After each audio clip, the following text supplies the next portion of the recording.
Alright, so what's up guys? Welcome to my channel where I review all things horror related. So subscribe if you want to see more content in the future. Anywho, today we'll be talking about the absolute hit 2005 movie, loved by all and hated by none, The Ginger Dead Man.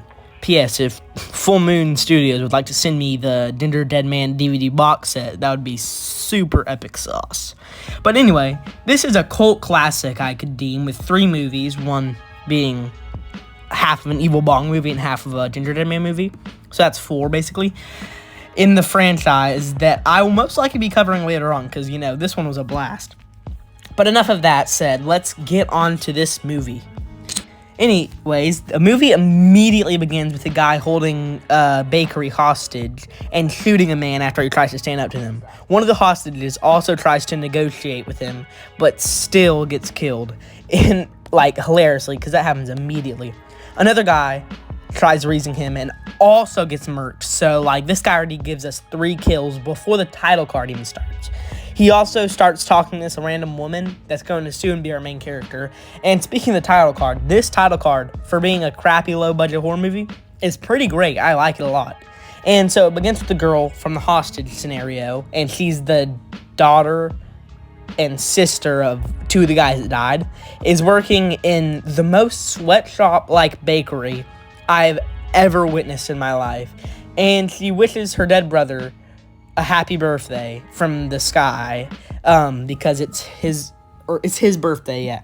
And this guy is an absolute hoot and starts talking about tag team damage and body slammage. the guy named Brett cuts himself and gets some Chucky shenanigans and drops his blood into some flour. The killer also gets murdered by electrocution, which we learned about in a little cutscene, and it cuts to the bloody dough that the guy dropped his blood into being made and cut, and a cute little Ginger Dead hand pops out. It introduces a little country boy not a country boy, he's a country man that is starting up a rival bakery, and he has a daughter that won the esteemed Miss Pretty Face tournament, which I don't know what that is, but our main character, the girl, which I have no idea who the name is, so I'm just going to be referring to her as the main character, starts telling Brett her sob story, and afterwards starts making some Ginger Dead Man. Hell yeah. And she makes the most enormous cookie I've ever seen, which is just asking to get killed. I mean, did she even read the script? And she put it in a walk-in oven, which is definitely going to give us a kill later on. And little Miss Pretty Face and her start fighting after Miss Pretty Face tried to put a rat into their building and accidentally turned the power off and, like, using a weird lever thing, birthing from, like, electrocution the Ginger Dead Man in the coolest effects I have ever seen in any piece of media ever. I mean, look at these. These are so beautiful.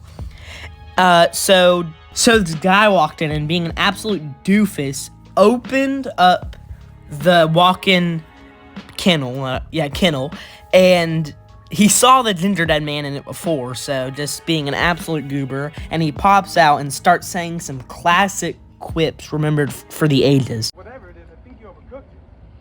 On the contrary, I baked up just fine.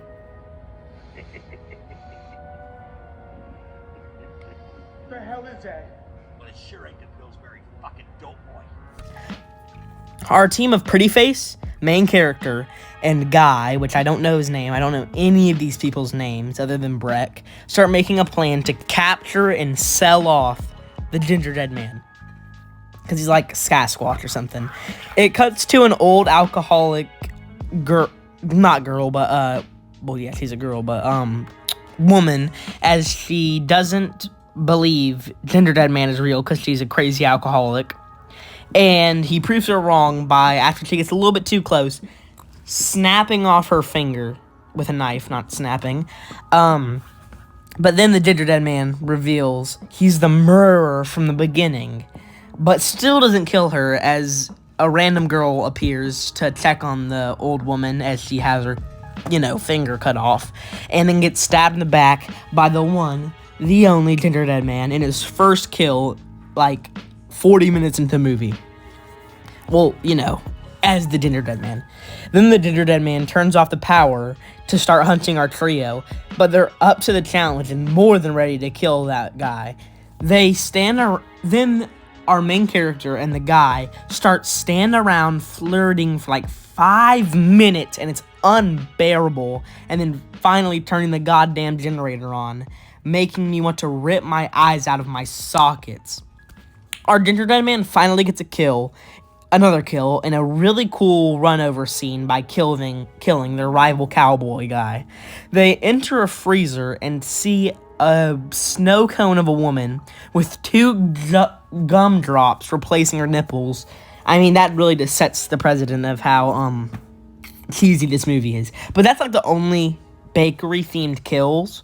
One of the only bakery-themed kills with her being decorated, which kind of is sad with it being called the Ginger Dead Man and having a gingerbread man, be the main character. So I hope that gets changed in the later ones.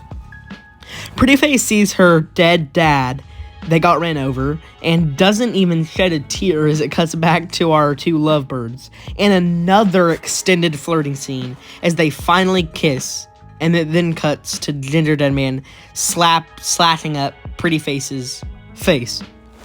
She escapes and meets up with the other 2 because she went off into the far future and then got fixed up by our main character. And Ginger Dead Man, in a really weird cut, just starts talking trash to this rat randomly, and then it just immediately cuts back. It's like a 10-second gag that's very much forced in. And then Prettyface storms off, but sets off a trap that kills her with a knife to her head. She does the funniest fake scream, not Prettyface, but our main character's the funniest fake loud scream as she realized her mother was getting cooked in the giant oven this whole time. Our main girl sees her mother in the oven and for some dumb reason goes into the oven to save her and then gets locked in by Ginger Dead Man. Not killing her, but instead killing, or trying to kill at least, her boyfriend.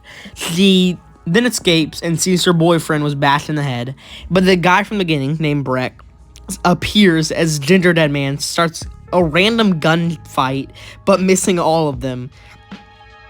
The beginning guy, Breck, starts eating the Ginger Dead Man afterwards and delivers the golden line.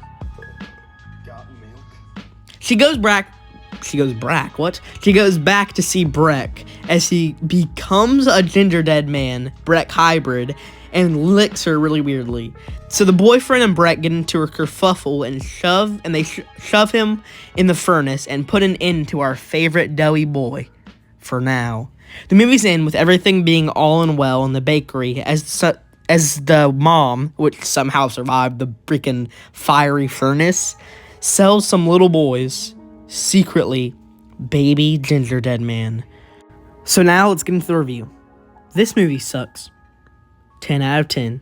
And that's my broad opinion on this movie. It's, compared to the last low-budget Full Moon Studios movie that I reviewed, being Seed People, and it's a really great video that you should go and watch, was painfully middling in the horror and cheesiness, which really brought it down, with only one memorable line. But this movie makes me laugh every other line. It's a great, corny, very short, only an hour and 10 minutes horror movie to throw on. But the worst part is that, out of this 70-minute runtime, the Ginger Dead Man is only in it for 20 minutes. But we still have some great and admittedly horrible characters to balance it out. So that's my overall thoughts. So let's get into the real ranking.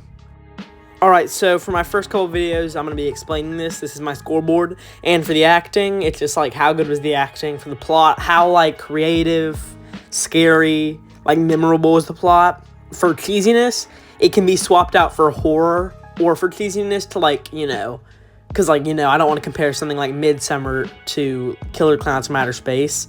And then impact was what impact did it have on me afterwards? And then a little bonus is monster design, how good was the design of the monster. So yeah, let's get into it. Alright, so I give the acting a 65. It's definitely the worst part of the movie. I love Breck. He's very great. The Ginger Dead Man's amazing. He's the only, good actor, actual actor, I should say, in this. But really, everybody else is, a stereotype and they do the stereotyping pretty good, and the main character is just unbearably bland. So that's definitely the worst part of the movie, and it's not even like kind of good good acting. It's just like overall, you know, I don't like it that much. Plot is an 87. Killer Gingerbread Man isn't that crazy of a plot, but it's still pretty good, you know. B for effort, you know. And cheesiness is a 90 because they have so many funny quips in this, and it's just like, you know, the Gingerbread Man is like a dialed up Chucky.